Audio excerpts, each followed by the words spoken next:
There's a type of person you meet in life who feels like sunlight. They're gentle, patient, always ready to help. The kind of person who shows up for you before you even ask. The kind of person who listens without judgment, forgives without hesitation, and smiles even when something inside them is quietly collapsing. And if you look closely, really closely, you'll notice something most people miss. Their kindness feels warm, but their eyes look tired, almost like they've been carrying a weight no one else can see. People call them good souls, angels, the nicest person they know. But beneath that warmth, beneath that glow, there's a story no one ever bothers to ask about. A story of all the pieces they've given away just to be seen as kind. We admire kindness, we celebrate it, we teach it. But what we don't talk about is its cost. Because kindness, when born from fear instead of love, doesn't heal. It drains. And when someone is too kind for too long, their compassion becomes a quiet kind of heartbreak. The kind that never makes a sound. It usually begins in childhood. A child discovers that being agreeable keeps the peace. That being helpful makes the adults like them. That being quiet makes them easy to love. So they learn to shrink their needs. They learn to swallow their anger. They learn to smile even when they're hurting. And slowly, without ever deciding to, they start believing something dangerous. I am valued only when I'm useful. That belief grows with them. It follows them into friendships, relationships, workplaces. They become the one who never says no, the one who never wants to disappoint, the one who gives and gives until there's nothing left but exhaustion disguised as kindness. People praise them. You're so nice. You're so patient. You're always there for everyone. But no one asks the real question. Who's there for you? And even if someone did, they wouldn't know how to answer. Because when kindness becomes your identity, choosing yourself feels like a crime. Psychologists call it self-abandonment. It's what happens when your nervous system is so used to prioritizing others that advocating for yourself feels physically uncomfortable. It's not kindness, it's survival.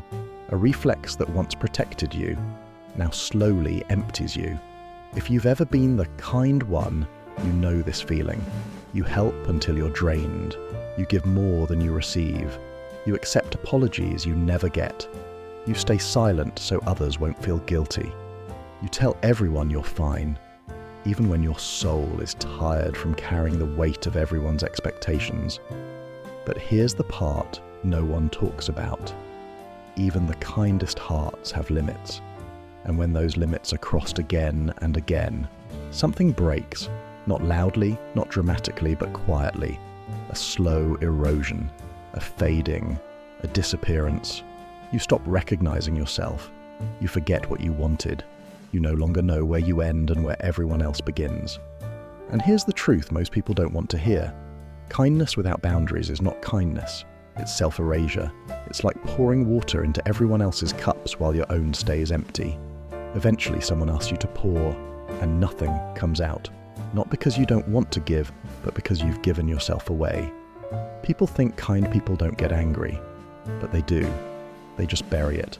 And buried anger doesn't disappear. It transforms into resentment, into sadness, into exhaustion, into a version of you that feels foreign even to yourself. One day, you snap at someone over something small. You withdraw from people you love. You feel bitterness where you used to feel compassion. And you wonder, where did this version of me come from? It came from every moment you put yourself last. But here's the part I want you to hear clearly.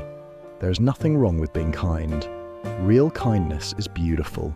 It heals people, it softens the world. It is one of the most powerful forces we have. But kindness that costs you your spirit is not kindness. It is a plea, a silent bargain for love, safety, acceptance. And bargains like that always break you. So what do? How do you stay gentle without becoming invisible? How do you keep your heart open without letting people walk through it? It starts with a truth most people avoid.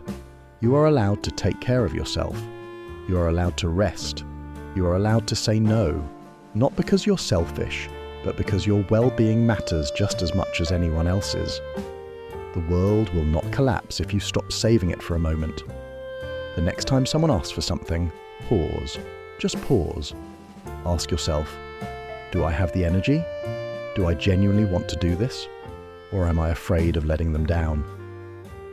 That pause is the beginning of freedom. Kindness is not measured by how much you sacrifice. It is measured by how true it is. A forced yes is far less kind than an honest no. And the people who truly care about you won't disappear when you set a boundary. Maybe you've spent years being the strong one, the reliable one, the soft one, the one who holds everything together. But even the strongest structures collapse when they're never allowed to rest. Even the softest hearts harden when they're constantly overlooked. And even the kindest souls break when they're never shown the same gentleness they give. So this is the part where you come back to yourself. Not by closing your heart, not by becoming cold, but by remembering that you also deserve the compassion you keep giving away. You deserve space. You deserve time. You deserve to be held too. And when you start treating yourself with the same kindness you offer everyone else, something beautiful happens. Your kindness becomes lighter, more honest, more powerful. Not a mask, not a performance, but an expression of a heart that finally learned how to include itself. If you've made it this far, then there's a chance this spoke to you. So here's a soft reminder. You don't have to earn your place in anyone's life. You don't have to be endlessly available to be loved. You don't have to bleed to be worthy. Your kindness was never the problem. Your self-neglect was. Take care of yourself. Gently, bravely, patiently, because the world needs your kindness, but not at the cost of losing you. If you found comfort in these words, consider staying. There's more we can explore together.